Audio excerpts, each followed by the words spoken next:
क्या अब राकेश टिकैत हवन करेंगे? ये सवाल आज सामने आई तस्वीरों से उठा है। जी हां, आज राकेश टिकैत बागपत में हवन करते नजर आए। पिछले 3 महीने से भी ज्यादा वक्त में राकेश टिकैत पश्चिमी यूपी में महापंचायत करते कम ही दिखे थे। ये जिम्मेदारी उनके बड़े भाई नरेश टिकैत और बेटे गौरव टिकैत ने संभाल रखी थी। लेकिन अब राकेश टिकैत खुलकर जाटलैंड में महापंचायत कर रहे हैं। उन्होंने आज हवन किया और इसके बाद केंद्र और राज्य सरकार को खुलकर ललकारा। उनसे कुछ दूरी पर रालोद अध्यक्ष अजीत सिंह भी इसी अंदाज में नजर आए। बागपत में यज्ञ कुंड के सामने बैठे राकेश टिकैत हवन कर रहे हैं और सामने जल रही अग्नि लगातार धधक रही है।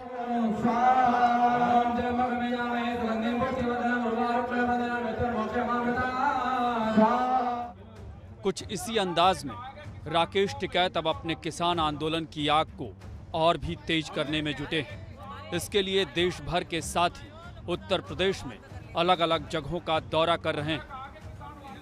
पश्चिमी उत्तर प्रदेश में अब राकेश टिकैत खुलकर मैदान में उतर आए हैं। जाटलैंड के जिन इलाकों में हमेशा से किसान सियासत की धुरी रहे हैं, वहां अब राकेश टिकैत की ललकार सुनाई दे रही है। तीनों कृषि कानूनों को रद्द करने तक आंदोलन से पीछे नहीं हटने का दावा बार बार दोहरा रहे हैं। ये वही क्षेत्र है, दिल्ली सरकार फिर कान खोल कर सुन रहे हैं।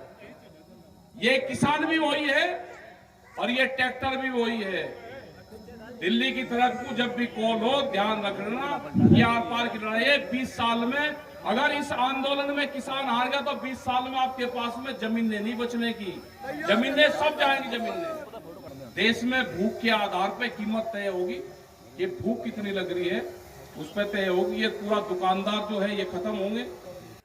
राकेश टिकैत ने किसानों के बीच कहा कि दिल्ली से सरकार का इलाज करके ही वापस लौटेंगे। बागपत में टिकैत ने सरकार को सीधे सीधे ललकारा तो बागपत के ही बामनौली गांव में रालोद ने महापंचायत की। मुद्दा वही था जिस पर टिकैत ने सरकार को घेरा। इस महापंचायत में अजीत सिंह पहुंचे थे।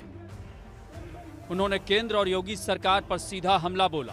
भीड़ को देखकर गदगद दिख रहे अजीत सिंह ने कहा कि पगड़ी संभाल लो वरना इज्जत खत्म हो जाएगी। एक इंग्लिश सरकार भी इसी तरह का कानून लाई थी। 6 महीने तक आंदोलन हुआ। उन्होंने नारा दिया था, साफा संभाल, पगड़ी संभाल। ये उन्होंने नारा दिया था। आज फिर मैं कहना चाहता हूँ कि पगड़ी संभाल लो वरना तुम्हारी इज्जत खत्म हो जाएगी। बागपत के बामनौली में सम्राट लक्ष्मणपाल तोमर की जयंती पर चौधरी अजीत सिंह यहां पहुंचे थे। अजीत सिंह ने गन्ना किसानों के बकाये का मुद्दा उठाया। रालोद अध्यक्ष ने कहा कि सरकार ने 15 दिन के अंदर बकाया देने की बात कही थी, लेकिन ऐसा नहीं किया। हमारा पश्चिमी यूपी की बहबूदी तो गन्ने के ऊपर। अगर गन्ने का ठीक दाम मिल जाए, समय पे पैसा मिल जाए, तो यहाँ किसान को और कोई चिंता नहीं। लेकिन जब से ये सरकार आई, एक सपना दिखाने का काम हमारे मोदी जी करते हैं।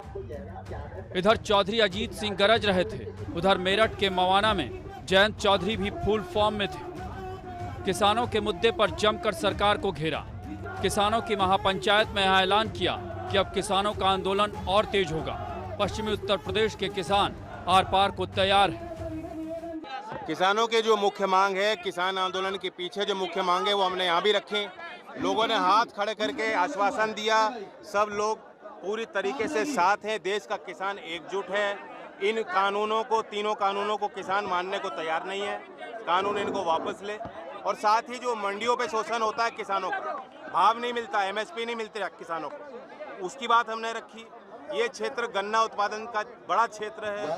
यहाँ चौधरी अजीत सिंह जी ने कई मिल लगवाई जिनका लाभ आज किसानों को मिल नहीं रहा, उससे वंचित किया जा रहा है। मेरठ की इस महापंचायत में मीडिया कर्मियों से बदसलूकी भी की गई।